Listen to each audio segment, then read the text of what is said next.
Good day. My name is Milt Schoen, and I'm the Hennepin County Veteran Service Officer, and I welcome you to America Salutes.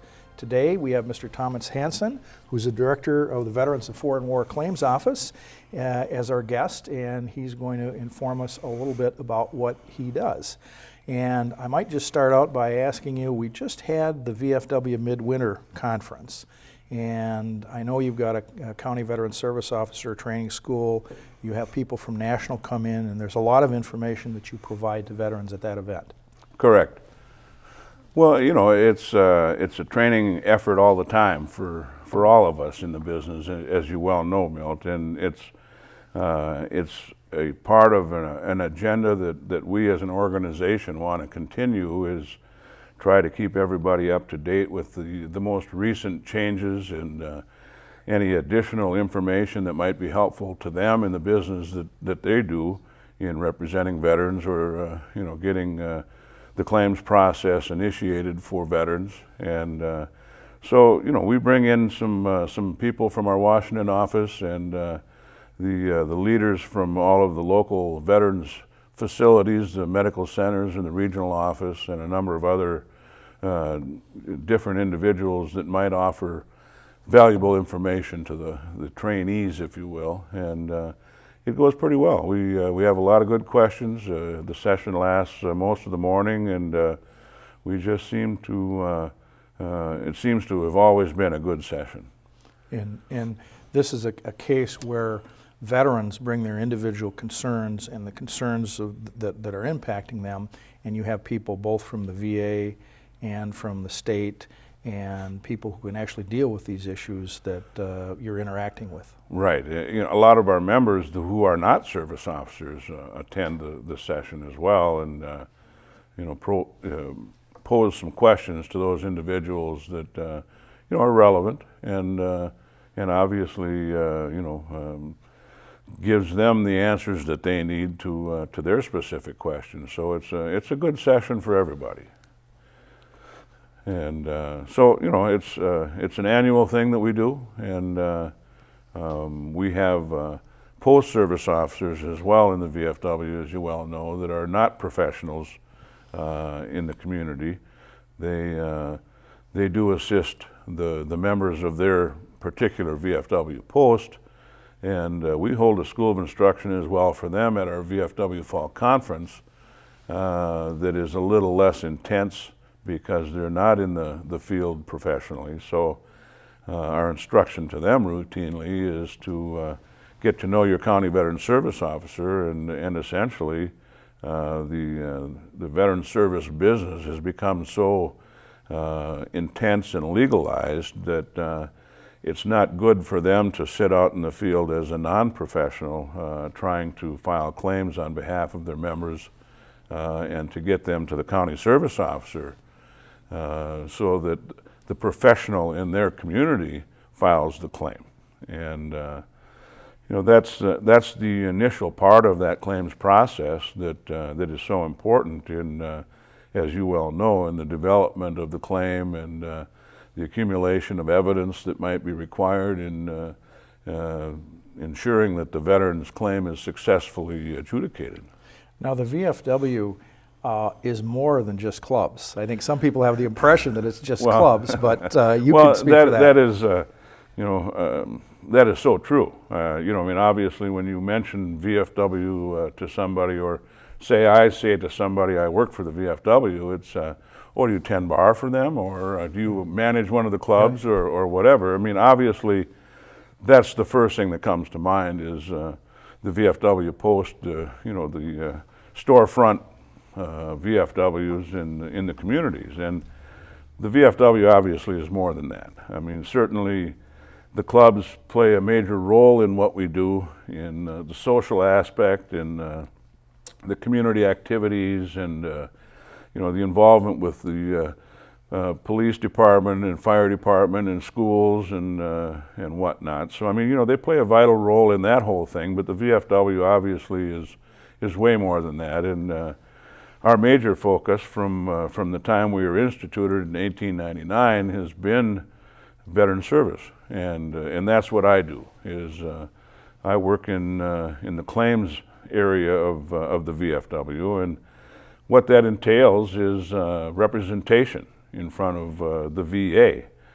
There are several congressionally chartered veteran service organizations that are recognized by the VA as being able to provide representation to veterans or for veterans in front of the VA. And so the way that thing progresses is if a veteran comes to see you and you file a claim on that individual's behalf, and you ask that individual if they would like to be represented, that's essentially what we do, is provide that representation. We receive the claim generally from county service officers. We forward that on then to the VA for processing, and with that representation, obviously, we're provided a copy of all correspondence that we furnish to the county so that everybody in the process is aware of what's going on with the claim. So I guess my biggest issue with all of that is that I'm an advocate of representation. Obviously I work for the VFW, and I think that we probably do the best job in providing representation, so I recommend our office, but I oftentimes tell veterans, get representation. If it's the VFW, good. If not, that's fine too. You just need representation in front of the VA. So if there's a problem, we send many of our claims through your office. We can call you up. You can actually pull a VA file and find out that this piece of evidence is missing, right? And that we need to get additional information in to make the claim. Well, that's so important. And as you know, our new generation of veterans are so electronically minded that the VA has tried to keep even with the times, if you will, and has allowed a lot of veterans to file their claims electronically. And a lot of times in doing so, we don't get representation in the matter because of the fact that I don't believe that there's a spot in there that they can designate an organization to represent them. And so it's tough to follow up on those claims, and oftentimes the information that's updated on that system is incorrect. So it's vital that the service organizations involve themselves in the claim. And if you file electronically, it may not go through the St. Paul regional office. Very true. And so it's being processed out of North Carolina or California, and we don't have connections. Well, fortunately, we have a VFW service office in each regional office. But for me to get a claim that some veteran has filed electronically, we find out it's in St. Petersburg, then I have to call the VFW service office in St. Petersburg for an update, and that's only if that individual has designated us as the representative. So it's really imperative that veterans visit their county veteran service officers to file the claims. Now, we've got a claims backlog, and this is something in your history and my history dealing with the VA. Periodically, we have these big backlogs, and we're going through one right now. Do you want to say anything about that? Well, obviously, we're fortunate in St. Paul because the work ethic in Minnesota is what it is. So they do a pretty good job of getting the end products taken care of here. But I talked to my colleague in Oakland here a couple of weeks ago. The process is taking pretty close to 2 years for a claim that's filed in Oakland, California. I mean, it's like it's money in the bank maybe, but by the same token, it's not justice. Justice delayed. Exactly, and yeah, I mean, the Secretary of Veterans Affairs has done a lot of initiatives or come out with a lot of initiatives that individual or the Veterans Benefits Administration believes is adequate to try and alleviate some of that case backlog. But we've got a lot of veterans coming home these days that are filing claims for any one of a number of different disabilities acquired on active duty, and everybody's got a claim to file. We still have World War II veterans filing claims. So, we get all of those in the mix. I don't know what the solution is. I really don't. And, in these budget times, money's tight, and, trying to hire a number of other employees to try and alleviate that system, I don't know whether or not that's going to happen. But again, like I say, in St. Paul, we're rather fortunate because of the fact that, the processing time here is still generally under a year. So we're, as incredible as it seems, that's timely. Yeah. Well, and one of the things with this conflict that we've had people that have been deployed a second, a third, a fourth tour, and if you go back to Vietnam, 1 out of 10 people were actually in the combat theater, and 9 out of 10 were supporting it. It's a much higher percentage in these conflicts of people who are on the front line, so they're much more likely to sustain an injury. Well, not only that, Milt, but the body armor is another issue. A lot of the individuals that might come home from the current conflicts with injuries may not have survived in previous wars, and the injuries are so much different. The traumatic brain injury is the biggest issue with a lot of these individuals because of the IEDs and the different explosions that the blast injuries, those kind of things are difficult. It's a new thing for the VA to be treating, and it's a new thing for the VA to be rating. They haven't had that kind of a situation before that was so prevalent in a disability pattern. And one of the things that you do claims work, but when you service connect somebody and get them compensation, they also are entitled to priority health care. Well, a number of different ancillary benefits come with service connection, obviously. And, health care happens to be one of them. There's a number of different insurance programs that a veteran may be entitled to. And obviously, if the disability is so severe that a veteran is rated to be totally disabled, with that comes a number of different entitlements that are, the individual, but also the family would have some entitlement. Well, we're getting towards the end of our interview here, and one of the things is making the VA relevant, and I know it's one of the things the VFW does, is to what is happening and to make sure that people get the health care, they get the behavioral health help, so that 20, 30 years from now, that they will have had a decent life and they'll be productive. But Vietnam, it was like you got out one day and the next day, there was nothing there. Well, that's so true, and we as a service organization, obviously, veteran service is our main goal, our main function, and our main purpose. And taking care of the veterans after they've come home, essentially, is what we're all about. And the fact that we've been taking care of veterans for generations is, obviously the veterans that are coming home need somebody as a representative to stand on their behalf, and the VFW is just one of several service organizations that does that.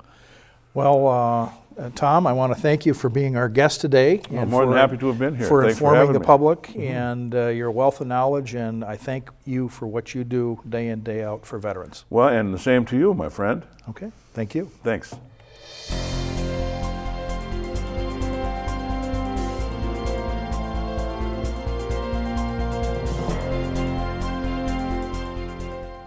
Good day. My name is Milton Schoen. I'm the Hennepin County Veterans Service Officer, and welcome to America Salutes.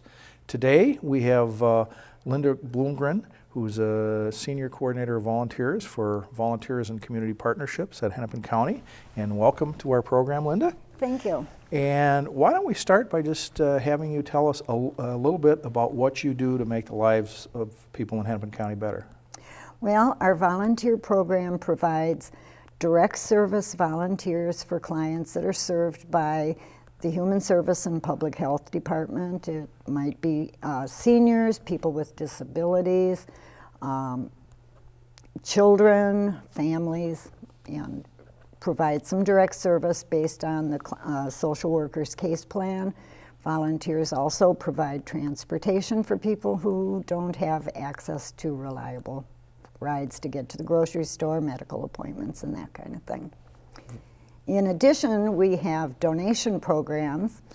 We do, in the fall, we do a large backpack challenge program. We provide filled backpacks for kids from ages 5 years old through 12th grade. And during the winter holidays, we have a holiday giving program that matches donors in the community with clients who have been referred by their case managers. Very good. And specifically with veterans, you do a lot of work with veterans, and we have veterans who are starting their life over, who've just gone through treatment. And could you tell us a little bit about some of your activities to help these veterans? We have several large donors, large donor groups, such as an employee group at Cargill Incorporated, who really want to work with and help the veterans, help them get started again. And they will provide holiday gifts for veterans and their families. They've done personal care kits, gift cards. We've got donors that do the gift cards for the veterans to help the veterans get back on their feet. Very good. And many of these folks are just starting life over, that they've made the move to sobriety, and oftentimes they're not connected to people in the community or family. So it's important that they know somebody cares about them, especially around the holidays. Oh, absolutely. And one thing that the donors that work with the veterans have told me is that they feel a real compassion and a real desire to help veterans that have given of themselves to provide safety for our country. Very good. And one of the things is that you get information, and often our staff gets information from these veterans about their specific needs. So you wind up tailoring what you do to meet the specific needs of individuals. Right. Last year we had a request for tools for a veteran who was getting back into working and needed tools for his job. And so what we did was gave that veteran a gift card for Sears, and he was able to go out and purchase the tools that he needed.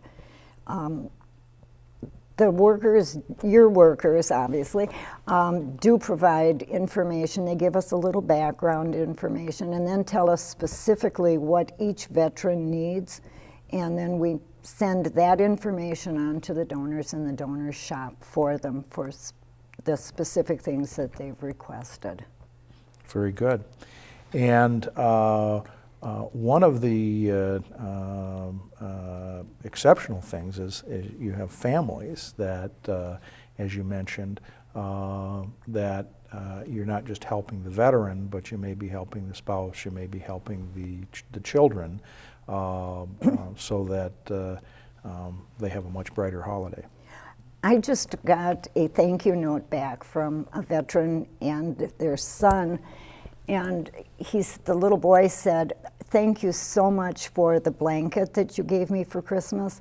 It kept me warm. I don't ever let it down. I take it with me everywhere I go. Thank you for making my holiday happy." And that was just so touching. And one of the interesting things about your volunteer program is that in some cases it's, like corrections, it's site-based where people just go to an institution. but you are tailoring what you do to meet the needs of individuals, and that's pretty unique. Our direct service volunteers work with the clients in their homes. We do background checks on them to make sure that, you know, we're not placing anyone with a vulnerable client that shouldn't be placed there. And they work with them in their homes, their friends, they help them with parenting skills, sometimes help them just with life skills and life coaching, and to help them get a better foot also in the community and to connect them. Often our clients are lonely, isolated, have no friends or family, and this is the only social connection that they have in the community is the volunteer. And so if I'm hearing you right, you have one piece of what you do, which is you might get gift cards or gifts for people, and another piece is getting volunteers who can help somebody to do their shopping, to balance their checkbook, to help them be independent. Correct, correct. And in addition to that, we have volunteers that are what we call team assistants. And we have those volunteers working on projects. We have greeters now out at our new Northwest Family Service Center. It's manned specifically, totally by volunteers, and they're just doing a great job out there. So that people coming to that facility are not lost? You're right.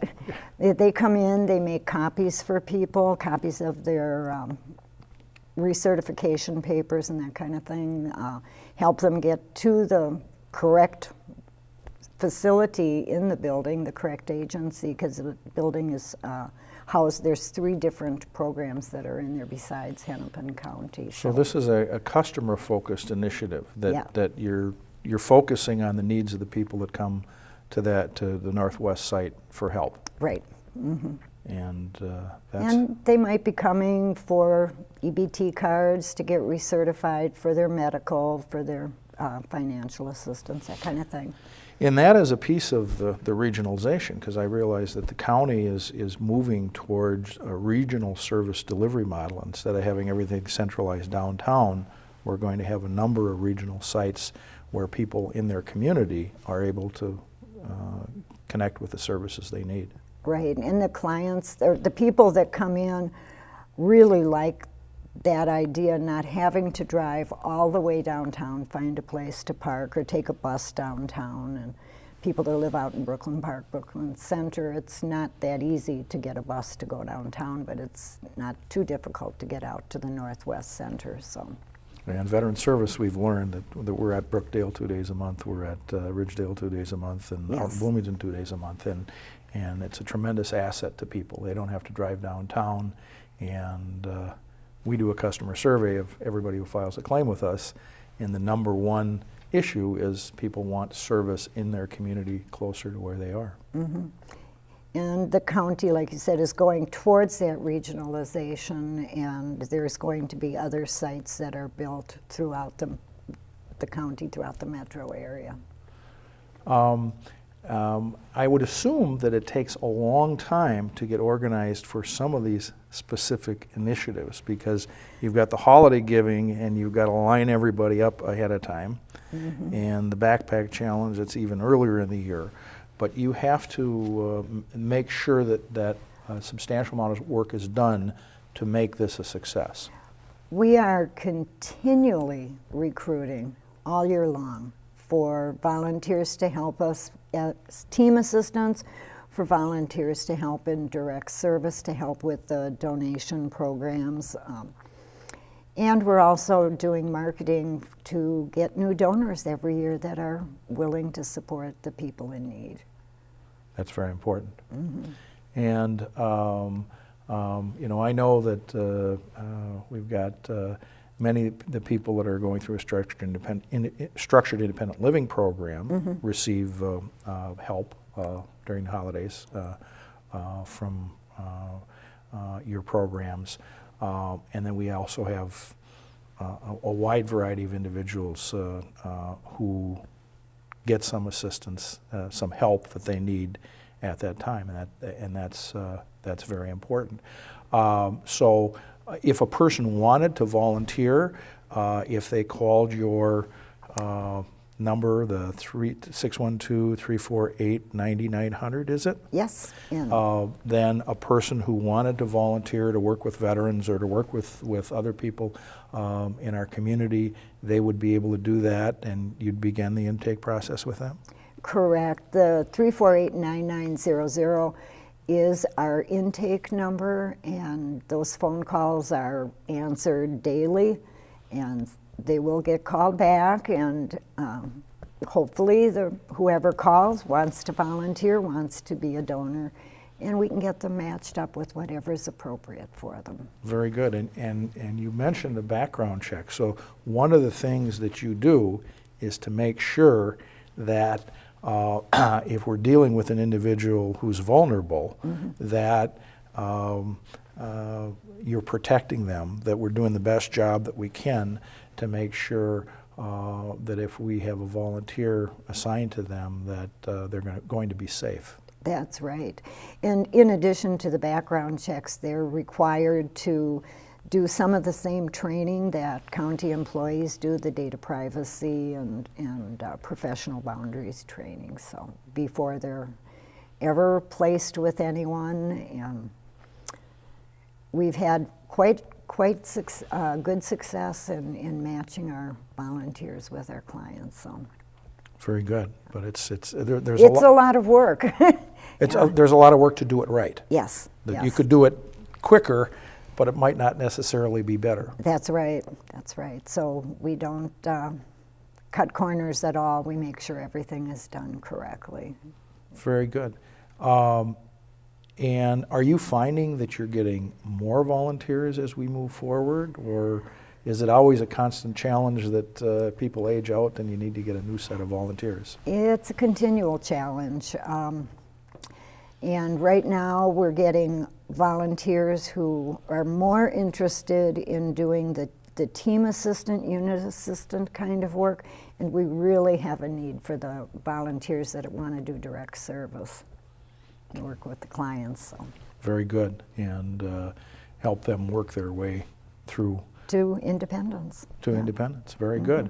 Well, Linda, I want to thank you for informing us about what you do to make the lives of veterans and to make the lives of other people in our community better. And we certainly appreciate what you do and your programs, and I think our listeners will be better for this, and hopefully you'll be getting a few phone calls from people who want to make contributions to our community. I hope so. Very good. Thank you very much for having me. Very good. Thank you, Linda. Thank you.